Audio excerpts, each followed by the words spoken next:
Patanjali research institute आपके साथ है। पतंजलि गुरुकुलम इधर है, एक बार देखा करो। अपने बेटा बेटियों को, अपने पोता पोतियों को भेजो पतंजलि गुरुकुलम में। जो होशियार बच्चे हैं नाम मात्र के शुल्क पर यहाँ पर पढ़ते हैं। जिन बच्चों के 90% से अधिक अंक आते हैं, 80% से अधिक अंक आते हैं, उनको 50-50 हज़ार की, 75-75 हज़ार की तो छात्रवृत्ति, फिर एक एक शास्त्र याद करने पर 25-25 हज़ार, 50-50 हज़ार, कुछ शास्त्र याद करने पर 1-1 लाख, 2-2 लाख की भी छात्रवृत्ति की व्यवस्था है। जो प्रज्ञावान बुद्धिमान बच्चे हैं वो तो यहाँ पर निःशुल्क पढ़ाई कर रहे हैं। एक बार जोरदार अभिनंदन है। 5 करोड़ से ज़्यादा तो हम पुरस्कार में देते हैं, याद करने पर हम इनाम में देंगे। व्याकरण शास्त्र, उपनिषद, श्रीमद् भगवद गीता, पुराण, वेद, ऐसे शास्त्रों को याद करवाते हैं। तो पतंजलि विश्वविद्यालय में हमने नाम मात्र का शुल्क रखा हुआ है व्याकरण शास्त्र में और दर्शन शास्त्र में। ऊपर से पुरस्कार देते हैं तो वो शुल्क पूरा माफ। और ये पुरस्कार इसलिए देते हैं, एक तो बच्चों का पुरुषार्थ बढ़े, हम 100% निःशुल्क पढ़ाई भी करवा सकते हैं। लेकिन मैं देखता हूं जब तक उनके सामने कोई चैलेंज नहीं होता, कोई टास्क नहीं होता, तब तक उनके सामने कोई आवश्यकता, कहते हैं ना आवश्यकता आविष्कार की जननी है। तो जीवन में जब तक कोई टारगेट नहीं होता तब तक व्यक्ति उसकी तरफ प्रवृत्त नहीं होता है। तो बच्चों का पुरुषार्थ जगाने के लिए हमने ये व्यवस्था की हुई है। तो पतंजलि विश्वविद्यालय में जहां मैंने कहा, अभी एक मैंने आज बहुत बड़ी बात कही है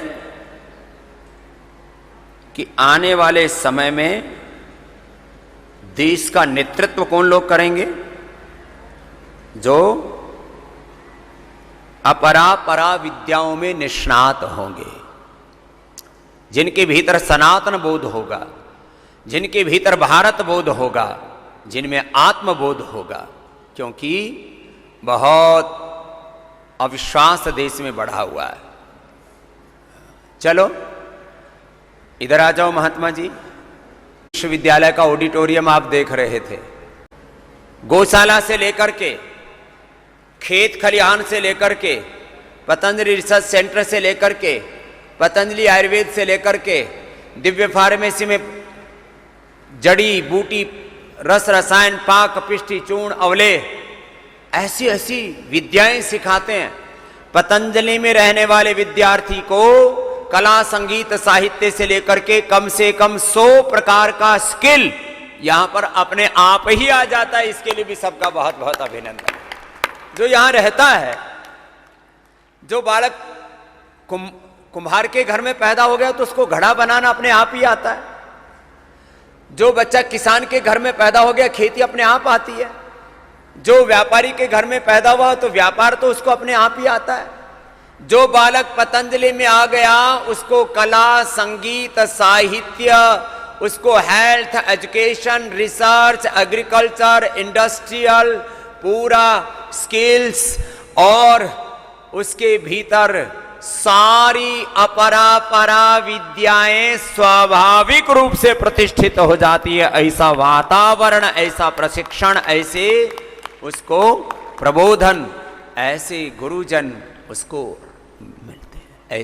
ऐसे प्रशिक्षक, ऐसा प्रशिक्षण, ऐसा वातावरण, ऐसा प्रबोधन, ऐसा पूरा का पूरा एक वाइब्रेशन, ऐसे उसको स्पंदन यहाँ पर मिलते हैं। तो खैर आपको ये